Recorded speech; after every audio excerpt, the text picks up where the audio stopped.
warahmatullahi wabarakatuh. Perkenalkan, nama saya Dahlia Jannatunisa, NIM 240604071 dari program studi Ilmu Ekonomi. Pernah nggak sih berhenti sejenak, lalu bertanya, sebenarnya hidup ini arahnya kemana atau kenapa sesuatu dianggap benar atau salah?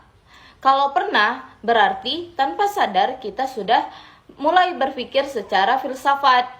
Filsafat sering dianggap rumit dan jauh dari kehidupan sehari-hari. Padahal filsafat justru hadir dalam cara kita berpikir, mengambil keputusan, dan menyikapi realitas sosial di sekitar kita. Dalam video ini, saya akan menjelaskan apa itu filsafat, apa saja kajiannya, bagaimana karakteristik berpikir filsafat, serta mengapa filsafat penting dipelajari oleh mahasiswa dari berbagai disiplin ilmu, lengkap dengan contoh penerapan dalam kehidupan sehari-hari.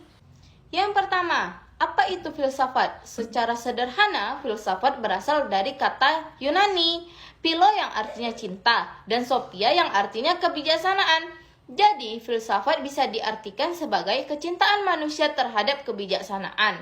Dalam pengertian yang lebih luas, filsafat adalah usaha manusia untuk berpikir secara rasional, mendalam, dan kritis guna memahami kebenaran tentang kehidupan, pengetahuan, dan nilai-nilai.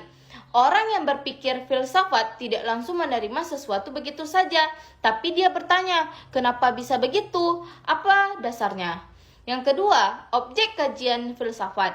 Objek kajian filsafat itu sangat luas. Segala sesuatu yang bisa dipikirkan manusia dapat menjadi bahan objek filsafat seperti Tuhan, manusia, alam semesta, pengetahuan, dan nilai-nilai moral. Cara filsafat mengkaji objek tersebut juga khas, yaitu dengan sudut pandang yang mendasar dan menyeluruh. Dari sini kemudian muncul beberapa cabang-cabang filsafat, yaitu ontopologi yang membahas tentang hakikat keberadaan, epistemologi yang membahas bagaimana manusia memperoleh pengetahuan dan kebenarannya. Terus aksiologi yang membahas tentang nilai etika dan moral. Yang ketiga, ciri-ciri berpikir filsafat. Berpikir filsafat memiliki beberapa ciri-ciri utama. Yang pertama, kritis, artinya tidak mudah percaya tanpa alasan yang jelas. Yang kedua, rasional, yaitu menggunakan logika dan akal sehat. Yang ketiga, radikal, yaitu berpikir sampai ke akar persoalan. Yang keempat, sistematis, yaitu berpikir secara runtut dan teratur. Dan yang kelima, menyeluruh, yaitu tidak melihat masalah secara sempit. Dengan cara berpikir seperti ini, seseorang tidak mudah terpengaruh oleh emosi dan informasi yang belum tentu benar. Yang keempat, mengapa filsafat penting untuk mahasiswa?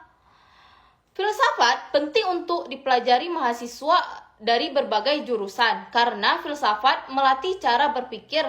Bukan hanya menambah hafalan, mahasiswa jadi terbiasa menganalisis masalah, menyusun argumen yang logis, dan bersikap terbuka terhadap perbedaan pendapat. Misalnya nih, mahasiswa ekonom perlu filsafat untuk memahami etika dalam mencari keuntungan. Mahasiswa hukum membutuhkan filsafat untuk menilai keadilan. Dan mahasiswa teknik perlu filsafat agar sadar akan dampak sosial dan lingkungan dari teknologi yang diciptakan. Yang kelima, contoh penerapan filsafat dalam kehidupan sehari-hari. Contoh yang paling dekat itu seperti kita menerima berita di media sosial. Orang yang berpikir filsafat tidak langsung percaya atau ikut menyebar berita tersebut. Tapi dia bertanya nih, sumbernya dari mana? Benar atau tidak? Dan apa dampaknya kalau kita menyebar berita tersebut? Contoh lainnya itu dalam mengambil keputusan hidup. Misalnya nih, milih antara kepentingan pribadi dan kepentingan bersama.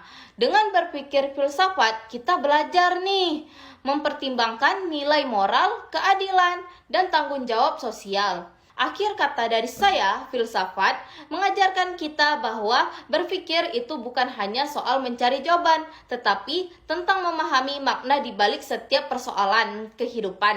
Sekian saja yang dapat saya sampaikan, lebih dan kurang saya mohon maaf. Wassalamualaikum warahmatullahi wabarakatuh.